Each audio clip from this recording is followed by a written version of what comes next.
Hi everyone, my name is Nehanda, otherwise known as Mandi Chimutengwende. I'm here to share with you today my honest, heartfelt, almost like a personal experience of and an account of what I've gone through as a young Zimbabwean under the leadership of Mugabe. And what I'm experiencing now, especially living outside Zimbabwe for all these years, and just reflecting back on what my experience has been as a Zimbabwean and what this man, Robert Mugabe, has his leadership, how has it impacted me, and how we can learn and grow from this experience. Robert Mugabe, for starters, he's impacted me both positively and negatively. Definitely as a young child growing up in Zimbabwe, I was born in 1985. I remember the early 90s particularly being extremely fond of Robert Mugabe. I remember really looking up to him, and he had a lot of attributes of nobility, courageousness.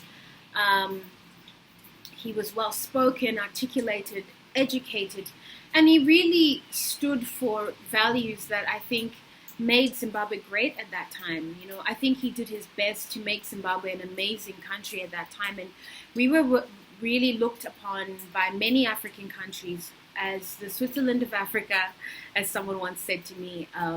We were the breadbasket of Africa. Our economy was great, our currency was stable, and I remember at 9 years old going to a national tree planting day with my father, who at the time was the Minister of Environment. And he obviously had a personal working relationship with Mugabe at that time. And I got to meet him as a child, and I was so excited. And when I met him, he was so present.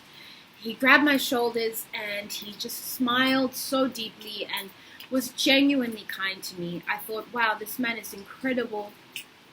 And mind you, I was a very sensitive child. I could always read people very deeply. This is one of the gifts that I have, but at that time I didn't feel that he was at all a bad person. I felt he was actually very charismatic and charming, but also assertive, as you would expect a leader to be. I will always remember whenever he would get out of a plane, he always looked so strong and healthy, and I just was like, how is this man just so strong and healthy all the time?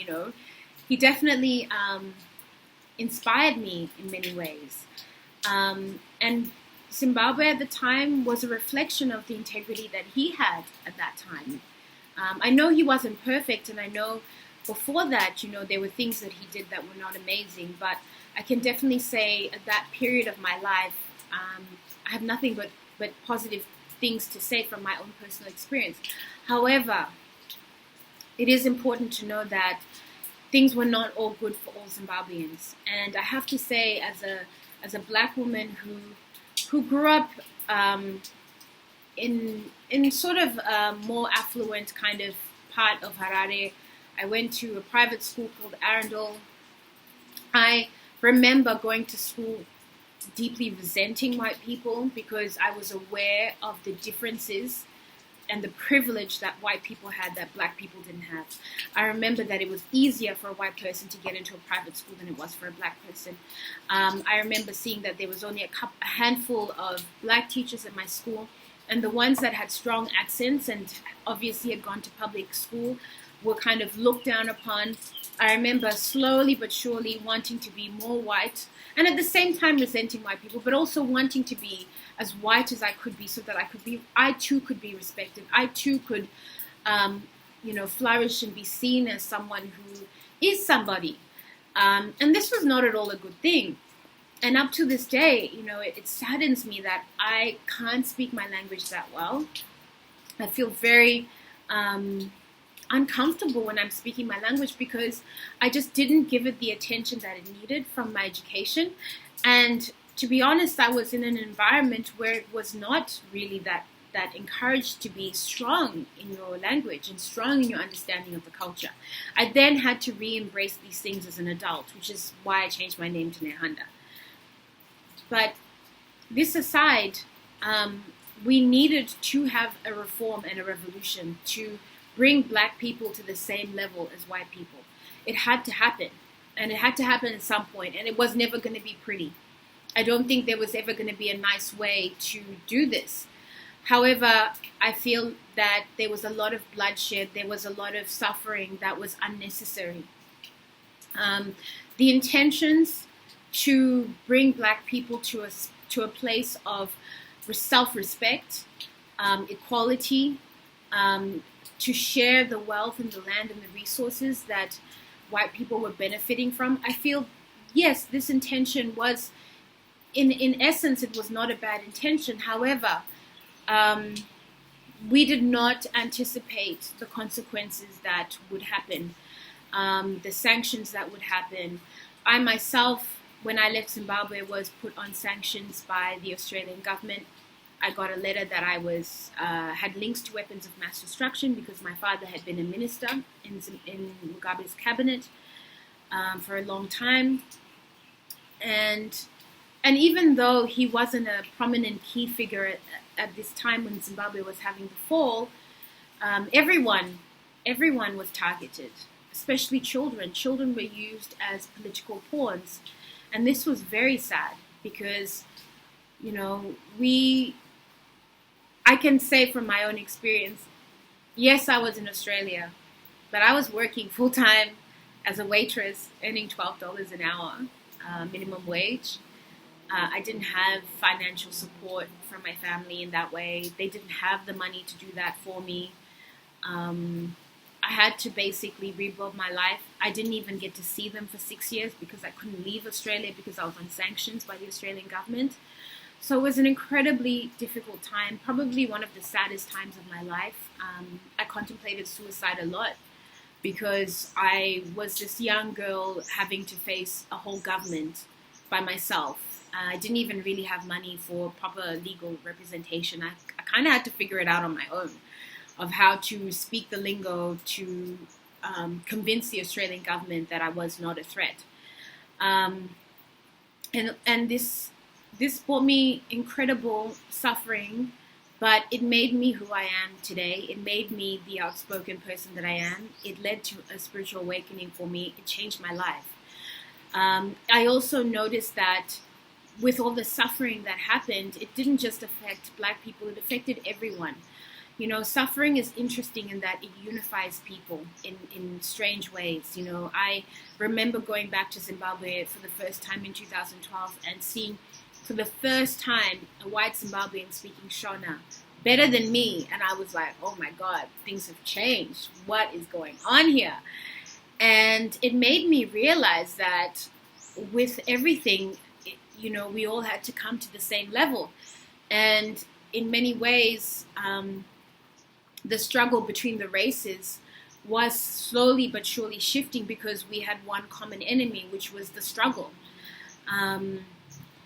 And, you know, when I went back, for the first time I saw young black people wanting to go back to Zimbabwe, young black people wanting to be farmers, young black people wanting to create businesses and thinking that it was possible for them. This was not something that I used to see before the land reform. And so I do feel like, I'm not sure what happened to Zimbabwe was necessarily a good thing in essence, because there's still so much that needs to be healed and needs to shift. But I do see that there is some good things in our attitude as Zimbabweans. I see that as I'm a proud black woman now. I don't think I would have been a proud black woman had this not had happened.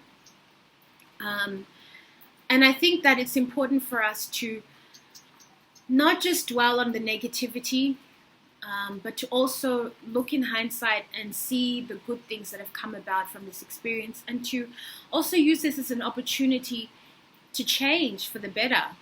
Let's use this opportunity for the new leaders that are coming into succession. Let's use this as an opportunity to not repeat the same mistakes. Let's unify. Let's treat each other better. You know, I see all white Zimbabweans as the same now as me. You know, I don't see them as different. I don't see that they should suffer. I think we're all one people now. And I think the most important thing is for us to unify and work together to rebuild our nation. We've all suffered incredibly, and it's time for us to transform. I feel with the death of Mugabe, there has been a death to that era, a death to the suffering that we all endured, and a rebirth. This is an opportunity for a rebirth and change. That's the biggest thing that I felt today. I did feel quite emotional at one point, because just thinking back to just the different experiences we've all had to go through. And I know that my story, many people lost their families when they were separated. There's too many painful memories to even go into. But let's see that within all of this oppression, if we take responsibility for what we have created, if we are accountable for how we all were part of everything that happened, we were all responsible, and that it is all now up to us, every single one of us, to make a difference in whatever way we can. And the biggest way to do that is to speak up, to do better as an individual, to share yourself with others, to share your gifts, and live in those high ideals that Mugabe originally started with. Live with nobility, live with integrity and honesty and compassion and kindness. And then it will all not be in vain. And that's the biggest message that I have today. Thank you for listening.